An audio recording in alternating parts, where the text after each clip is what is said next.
नमस्कार, मैं मनमोहन मिश्र एक बार फिर आप लोगों के बीच ऐसे ही किसी गंभीर मुद्दे को लेकर के आपके सामने हाजिर हूँ। जैसा कि आप जानते हैं, मैं ना तो न्यूज़ एजेंसी चलाता हूँ, ना ही रिपोर्टर हूँ। तो आप समझ सकते हैं कि मैं आपके सामने क्या ला सकता हूँ।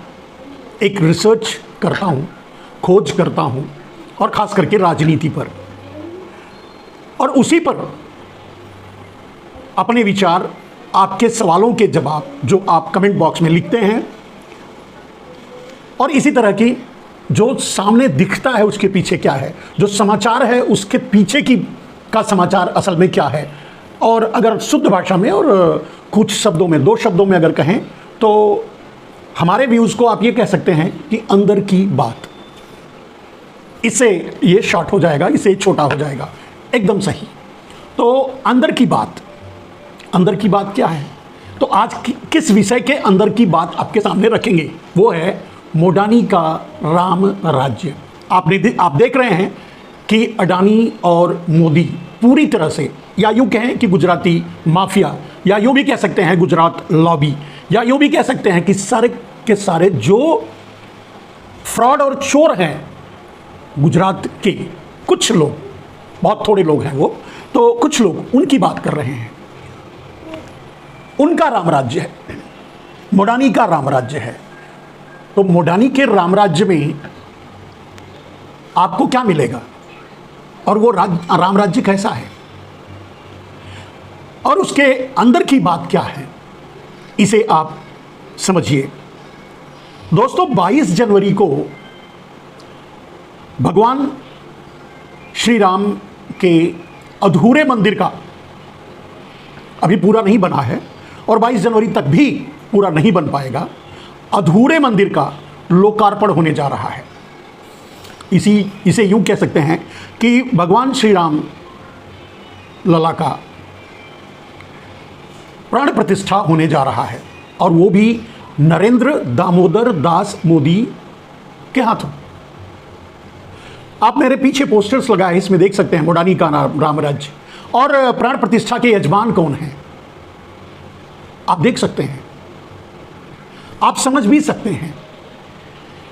ये 3 तस्वीरें जो आपको दिखाई दे रही होंगी, एक तो आप मोदी हैं, आप देख रहे हैं, दूसरी ये 3 तस्वीरें दिखाई दे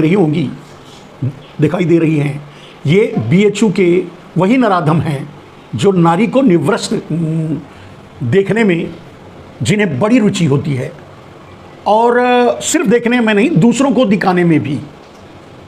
और आपको ये जानकर भी आश्चर्य होगा कि यही जजमान हैं, यही लोग, इन्हीं में से, ऐसे ही कृत्य को करने वालों में से, नाम आप जानते हैं, कुलदीप सिंह सेंगर, बहुत से नाम सामने हैं, चिन्मयानंद महाराज, कुलदीप सिंह सेंगर, बृजभूषण शरण सिंह, और वैसे आप जिसको देख रहे हैं वो भी कम आशिक नहीं रहे हैं अपने ज़माने में।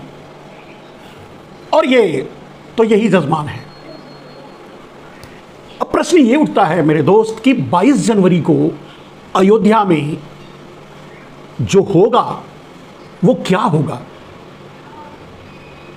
क्योंकि ये देश के, या हम समझते हैं सैकड़ों करोड़ लोगों की आस्था का प्रश्न है, आस्था का सवाल है, लोगों की मर्यादा का, लोगों की सोच का, लोगों की भक्ति का, भाव का, और आस्था, सबसे बड़ी बात उसका प्रश्न है। अब जो इस कार्यक्रम में भाग लेंगे, रहेंगे, नहीं रहेंगे,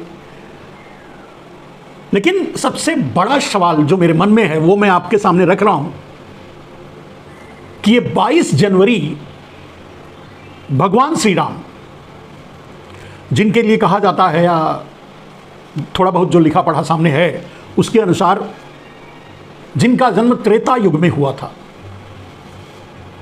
संभवतः त्रेता युग में हुआ था, जो लगभग, अगर गुणागणित से जो अलग अलग विचार व्यक्त करते हैं, अलग अलग प्रस्तुति देते हैं लोग, लेकिन 8 लाख साल पहले, या उससे भी ज़्यादा, और यूं भी भगवान श्री राम खुद भी धरती पर 11,000 साल रहे हैं। मैं समझता हूं अगर देखा जाए तो इतने सालों में, इतने दिनों में सैकड़ों बार या यूं कहें कि हजारों बार धरती का विनाश हुआ होगा और फिर से धरती बनी होगी। यानी सृष्टि का प्रलय हुआ होगा, सृष्टि का विनाश हुआ होगा और फिर से सृष्टि उत्पन्न हुई होगी। और वो जिसे हम रामायण में, धर्म में, वेदों पुराणों में, शास्त्रों में पढ़ते लिखते हैं, हम यही पढ़ते हैं ये अयोध्या यही है या कोई और। क्योंकि जब सृष्टि का विनाश हुआ होगा, जिस समय भगवान श्री राम पैदा हुए थे, तो क्या यही पैदा हुए होंगे? और जब इतनी बार सृष्टि का ही विनाश हो गया, पूरी पृथ्वी ही नष्ट हो गई, पूरी गैलेक्सी ही नष्ट हो गई, तो फिर से उत्पत्ति हुई, फिर से विकास हुआ। तो कहाँ क्या था, कहाँ क्या है, ये तो कहना मुश्किल है। लेकिन हमारी आस्था है, हमारी भावना है, हमारी धारणा है कि भगवान श्री राम अयोध्या में पैदा हुए थे, वो अयोध्या यही है। और जो जहाँ रावण रहता था वो श्रीलंका भी यही है। बस हमारी धारणा है, हमारी आस्था है इस बात में, और हम अपने आस्था की कद्र करते हैं। हम लोगों की आस्था की भी कद्रदान है और कद्र करते हैं। हमारी भी आस्था यही है, हमारी भी मान्यता यही है। लेकिन कुछ सवाल जो खड़े हो रहे हैं वो दूसरे हैं, इस आस्था से ऊपर। जो हम राम के बारे में, भगवान श्री राम, मर्यादा पुरुषोत्तम भगवान श्री राम के बारे में जानते हैं, उनके बारे में पढ़ते हैं, लिखते हैं, सुनते हैं, समझते हैं, हम अगर उसी की परिकल्पना करके देखें तो जो होने जा रहा है वो क्या हो रहा है, ये बहुत गहन चिंतन का विषय है। बहुत गंभीरता से सोचने पर आपको बात का अर्थ भी समझ में आएगा। लेकिन प्रश्न तो है, ये सत्य और असत्य पर न जाकर अगर हम अपनी आस्था को मान लें और हम उसी को लेकर चलें, तो भगवान श्री राम लला का जो मंदिर बन रहा है वो जन्मस्थली, और वहां भगवान श्री राम का मंदिर बनना बहुत बड़ी बात है। भगवान श्री राम की प्राण प्रतिष्ठा भी बहुत बड़ी बात है इस देश के लिए, पूरे विश्व के लिए बड़े गौरव की बात है। और वो गौरव क्षण, वो गौरवपूर्ण क्षण जो है वो 22 जनवरी को आ रहा है, 22 जनवरी को है अभी आने वाले। और इस समय प्राण प्रतिष्ठा का दायित्व नरेंद्र दामोदर दास मोदी ने अपने ऊपर ले रखा है। बस मेरी बातों का मोड़ यहीं से शुरू होता है, मेरे सवाल यहीं से खड़े होते हैं। और इसी उत्तर की तलाश में मैं आपसे भी आग्रह करता हूं कि अगर आपको जो समझ में आए उसे कमेंट बॉक्स में जरूर लिखें। कहा जाता है, रामायण में लिखा है कि माता सीता यानी माता जानकी की भगवान श्री राम ने अग्नि परीक्षा ली थी। क्यों, क्या, कैसे, ये उस पर मैं नहीं जाऊंगा। रामायण में जो लिखा है उस पर कोई सवाल या जवाब नहीं है, क्योंकि वो आस्था का विषय है। आस्था पर कभी भी प्रश्न चिन्ह नहीं लगाया जा सकता। मैं उस बातों पर नहीं जा रहा हूं। मैं जहां आपको जो बताना चाहता हूं वो कुछ और है, जिस पर मैं फोकस करना चाहता हूं, जिस पर आपका ध्यान दिलाना चाहता हूं। तो वो आस्था का विषय है, इसलिए किंतु परंतु की बात नहीं है। लेकिन जो ग्रंथों से मिलता है कि भगवान श्री राम ने, मर्यादा पुरुषोत्तम भगवान श्री राम ने किसी मर्यादा की रक्षा के लिए ही माता जानकी की अग्नि परीक्षा ली थी।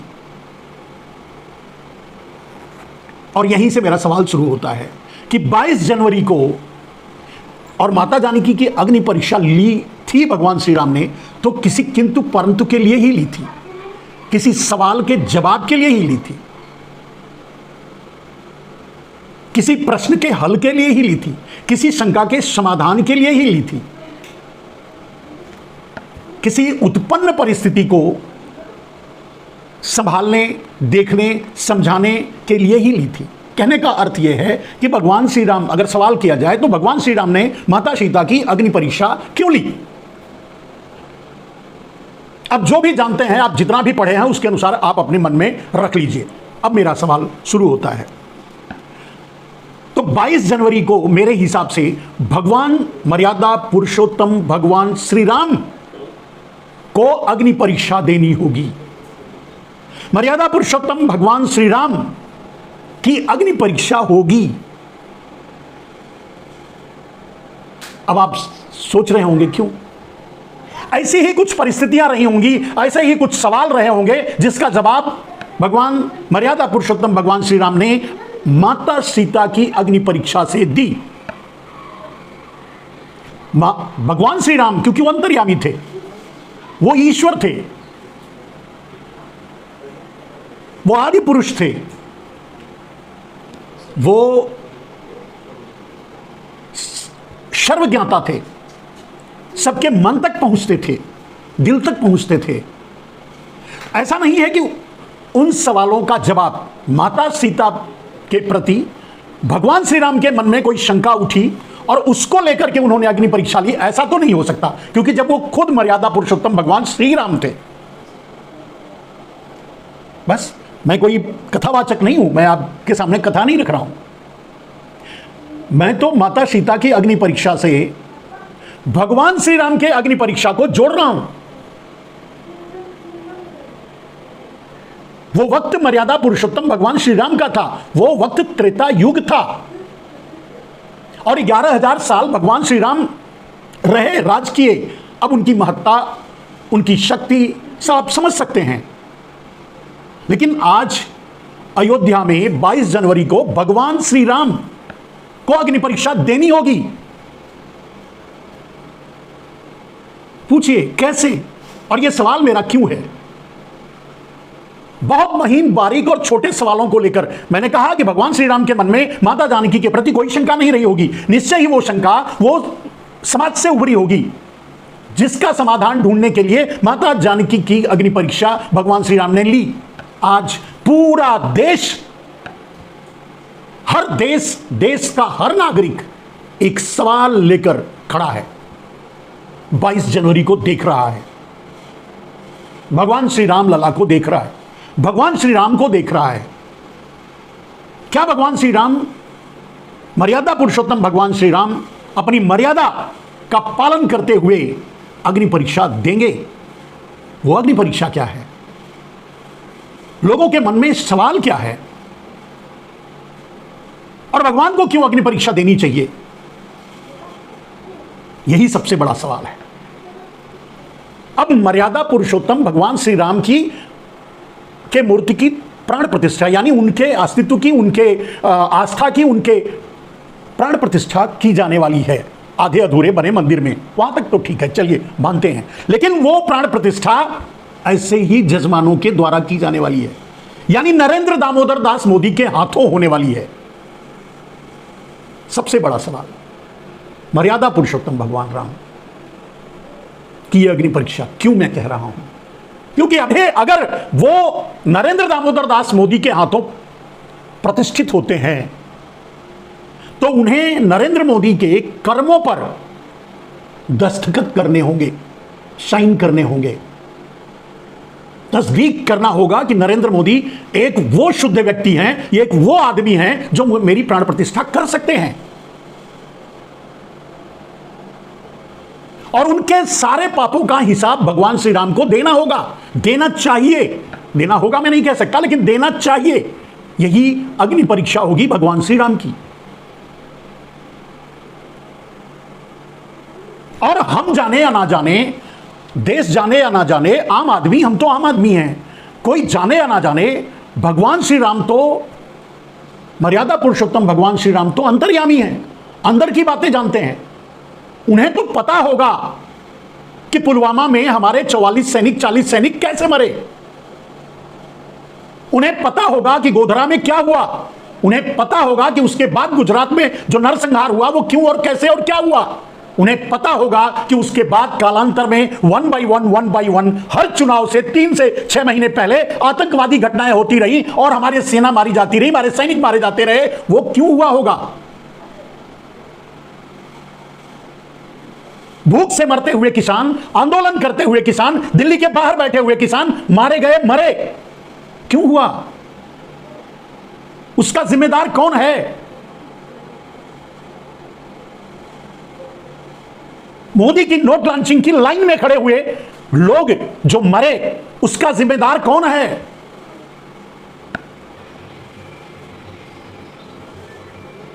आज भी कुछ रुपयों के लिए, कुछ धन के लिए किसान आत्महत्या कर रहे हैं। गद्दी पर बैठा राजा ही उसके लिए जिम्मेदार होता है, चाहे वो जैसे भी हो। आम आदमी जाने या ना जाने, आम आदमी समझे या ना समझे, आम आदमी साजिशों को पकड़ पाए या ना पकड़ पाए, देख पाए या ना देख पाए, भगवान श्री राम, मर्यादा पुरुषोत्तम भगवान श्री राम, अंतिम अंतर्यामी भगवान श्री राम, उन्हें तो पता होगा। हम नहीं बता सकते, हमारे पास कोई गवाह नहीं, सबूत नहीं। ठीक है, हम कपोल कल्पना की बात कर रहे हैं, हम गलत हो सकते हैं, लेकिन भगवान श्री राम तो गलत नहीं हो सकते। उन्हें तो पता होना चाहिए, पुलवामा से लेकर या कालांतर में जितने, और तो छोड़िए, कम से कम जहां 500 लाख मर गए बिना सांस के, जमीन तक नहीं मिली दफनाने के लिए, लकड़ी नहीं मिली जलाने के लिए, फेंक दिए पानी में और कुत्ते खा गए, उन पापों का जिम्मेदार कौन है? हम जाने या ना जाने, आप जाने या ना जाने, देश जाने या ना जाने, दुनिया जाने या ना जाने, लेकिन भगवान श्री राम तो जानते होंगे ना, क्योंकि वो अंतर्यामी है, क्योंकि वो मर्यादा पुरुषोत्तम है। ऐसा वेद शास्त्र और ग्रंथों में लिखा है। और अगर है तो या तो भगवान श्री राम ये तस्दीक करेंगे कि नरेंद्र मोदी ने जो किया वो सही किया, वही राजधर्म है, और या तो नरेंद्र मोदी को प्राण प्रतिष्ठा करने से रोकेंगे। वो तो मर्यादा पुरुषोत्तम है, वो तो अंतर्यामी है। मोदी ने दैविक भौतिक जो भी मोदी ने मनसा वाचा कर्मणा, चाहे जैसे भी जो भी पाप किया होगा, भगवान श्री राम को तो मालूम होना चाहिए ना, क्योंकि वो तो मर्यादा पुरुषोत्तम है, वो तो अंतर्यामी है। वो ये कैसे कह सकते हैं कि नहीं, उन्हें पता ही नहीं है? इसीलिए मैंने कहा कि मर्यादा पुरुषोत्तम भगवान श्री राम लला की अग्नि परीक्षा है 22 जनवरी को। और अगर नरेंद्र मोदी प्राण प्रतिष्ठा करने में सफल होते हैं तो इस सृष्टि को भी मान लेना चाहिए कि उनके पाप ही, उनके कर्म ही, उनके गलत काम ही राजनीति है, धर्मनीति है, न्याय नीति है, या सब कुछ है। या भगवान श्री राम को यह भी मानना पड़ेगा कि वो ऐसे लोगों के साथ ही खड़े रहते। सवाल उन पर यह है कि वो अंतर्यामी है। मैंने कहा कि कोई जाने या ना जाने, कोई गवाह हो या ना हो, कोई सबूत मिले या ना मिले, कोई जाने या ना जाने, भगवान श्री राम तो जानते होंगे, या भगवान श्री राम को पता तो होगा, वो अंतर्यामी है, वो तो मन की बात जानते होंगे नरेंद्र मोदी के। तो फिर जो कुछ घटनाएं घटी हैं इस काल में, इस जहरीले काल में, जिसे अमृत काल का नाम दिया जा रहा है, इस जहरीले काल में उसका पता भगवान श्री राम को तो जरूर होगा। अब अगर मंदिर की प्राण प्रतिष्ठा नरेंद्र मोदी कर लेते हैं, जिसका कि विरोध धर्माचार्यों ने भी किया है, कर रहे हैं, बता रहे हैं, कह रहे हैं कि उन्हें नहीं करना चाहिए,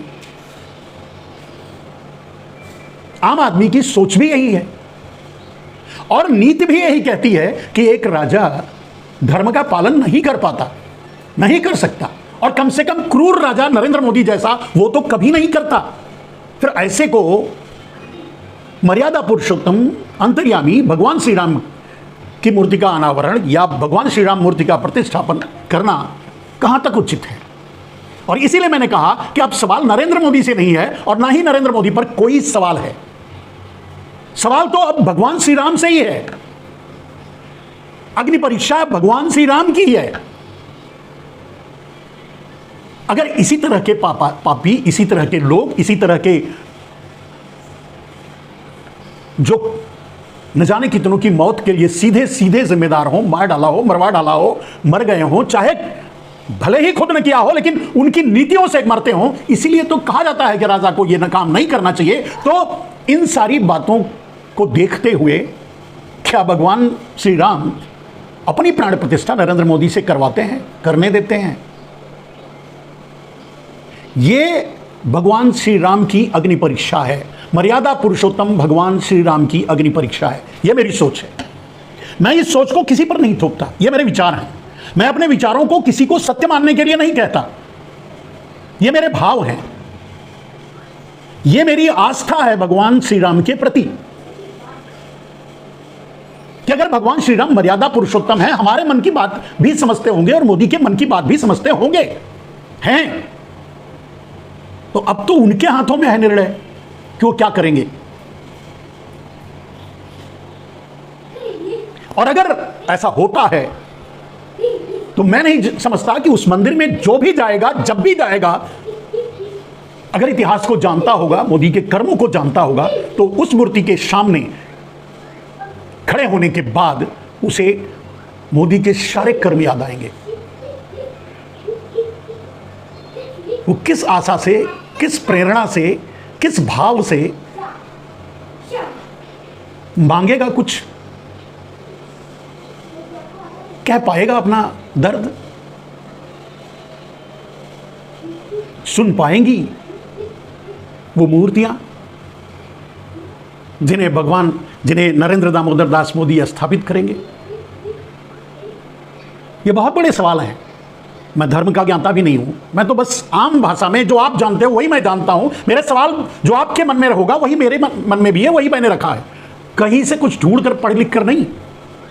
और आस्था में कोई तर्क नहीं होता, ये तो आस्था की बात है। और मेरा सवाल उसी आस्था से है। भगवान श्री राम यानी मर्यादा पुरुषोत्तम भगवान श्री राम यानी अंतर्यामी भगवान श्री राम से है ये अग्नि परीक्षा। 22 जनवरी को उनकी है, मोदी की नहीं। इंसान तो पाप कर सकता है, पापों में डूबा हुआ है, अपने फल भी प्राप्त करता है, कर्मों के अनुसार जीता है, कर्मों के अनुसार रहता है, भोगता भी है। लेकिन ईश्वर से फिलहाल ये सवाल, ये सोच यहीं छोड़ रहा हूं, इसी मोड़ पर। आप जरूर इसका अध्ययन करना, समझना, सोचना और इसका जवाब कमेंट बॉक्स में भी लिखना। नमस्ते।